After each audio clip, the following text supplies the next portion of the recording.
Oui, je me présente Ngouda Fall Kane. Je suis ancien inspecteur général d'État. J'ai été, comme on le dit souvent, président de la CENTIF, secrétaire général du ministère de l'économie, des finances et du plan.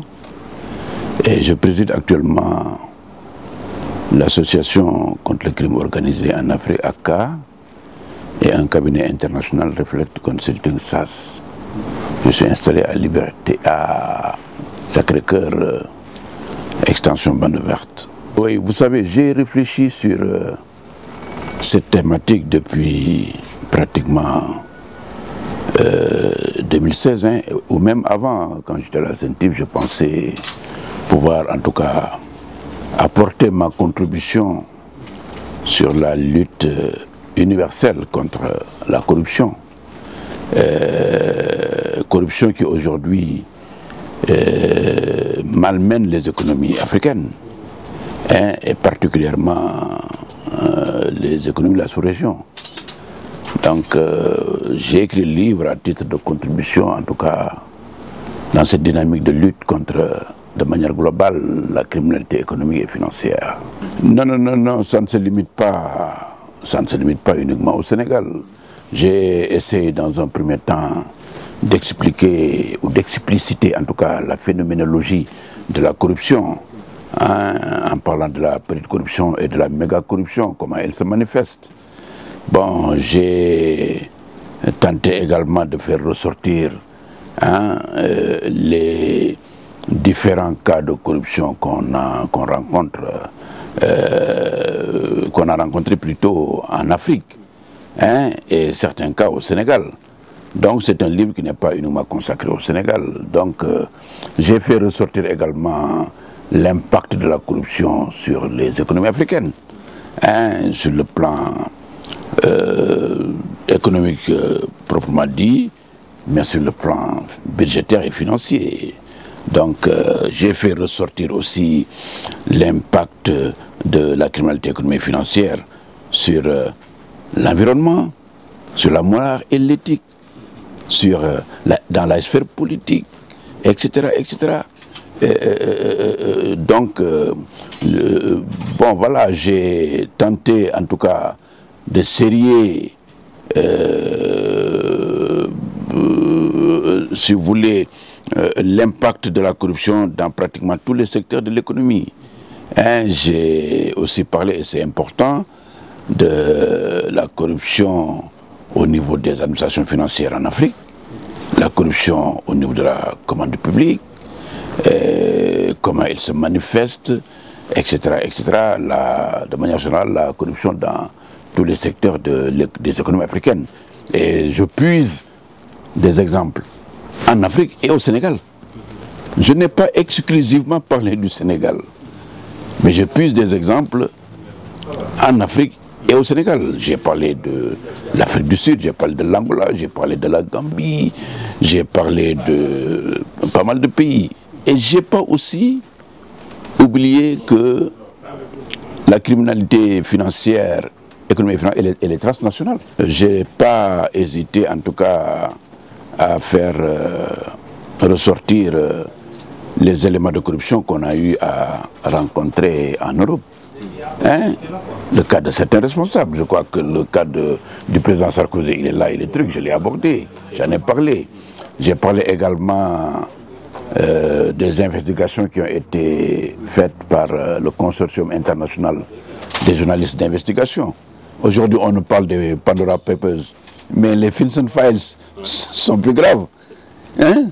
C'est 6500 milliards détenus au Luxembourg, en plein cœur de l'Europe, par 154 ou plus de sociétés.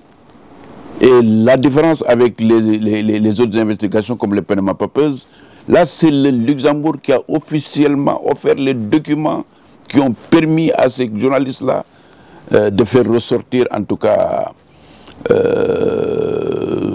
l'étendue de la criminalité au niveau de... Bon, évidemment, il y avait des soucis, c'était des soucis de des soucis d'ordre politique. Le Luxembourg, son appartenance à l'Union européenne et toutes les contraintes liées, en tout cas à la levée de la place offshore qu'elle est, bon, donc fait qu'elle était obligée de le faire. Bon, j'ai fait ressortir, en tout cas dans cet ouvrage-là, énormément beaucoup d'éléments. Et comme je le dis, ce n'est pas exclusivement consacré à l'Afrique. Bon, je ne me suis pas tout simplement,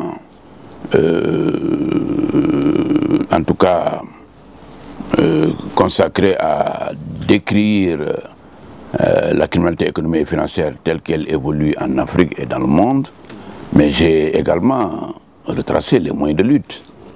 Hein? Les moyens de lutte qui sont d'abord universels, hein, à travers les conventions de l'Organisation des Nations Unies, à travers les conventions certaines conventions ou en tout cas certaines démarches des organisations internationales, des organismes régionaux et sous-régionaux. Je les ai fait ressortir en faisant également une analyse critique du point de vue de leurs limites. Oui, bon, s'agissant du Sénégal, des efforts ont été faits. Hein. Des efforts ont été faits, on a mis en place, et ça a évolué. Ça a évolué. Les structures qui ont été mises en place avant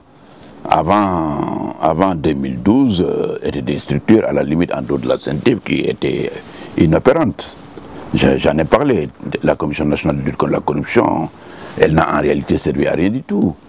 Il y a eu énormément beaucoup de choses qui ont été faites, mais à un moment donné, il y a eu un effet de démonstration. Bon, je crois que la démarche politique prévalait sur vraiment la véritable démarche de lutte contre la criminalité économique et financière. Et ça, c'est beaucoup plus présent dans la période 2012.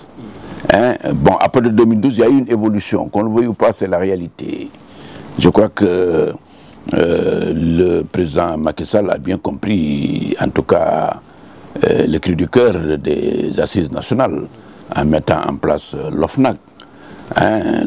L'OFNAC, déjà, il y avait la CENTIF, bon, qui luttait contre le blanchiment. Et vous savez, la corruption est une infraction de base du blanchiment. On ne blanchit pas ex nihilo. On blanchit parce qu'il y a une infraction de base. Il y a un délit ou un crime, hein, sur le plan financier qui permet de blanchir.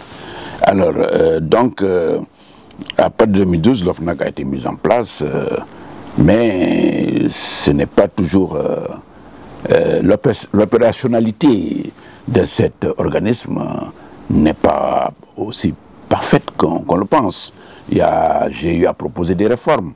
Hein, j'ai eu à proposer des réformes pour permettre aux organismes administratifs d'enquête, CENTIF, OFNAC, sur la criminalité financière, de mieux dialoguer.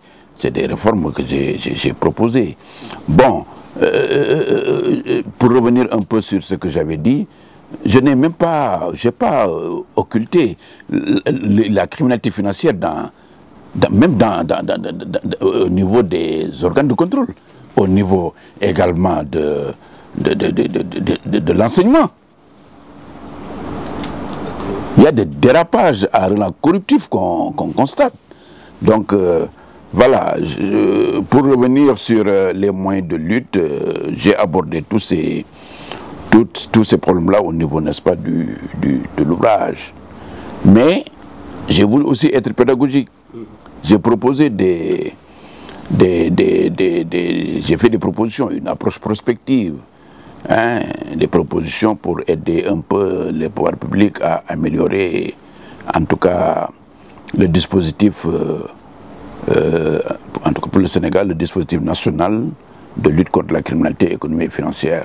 J'ai fait des propositions, hein, une quarantaine de propositions pour, en tout cas, l'amélioration Et je me suis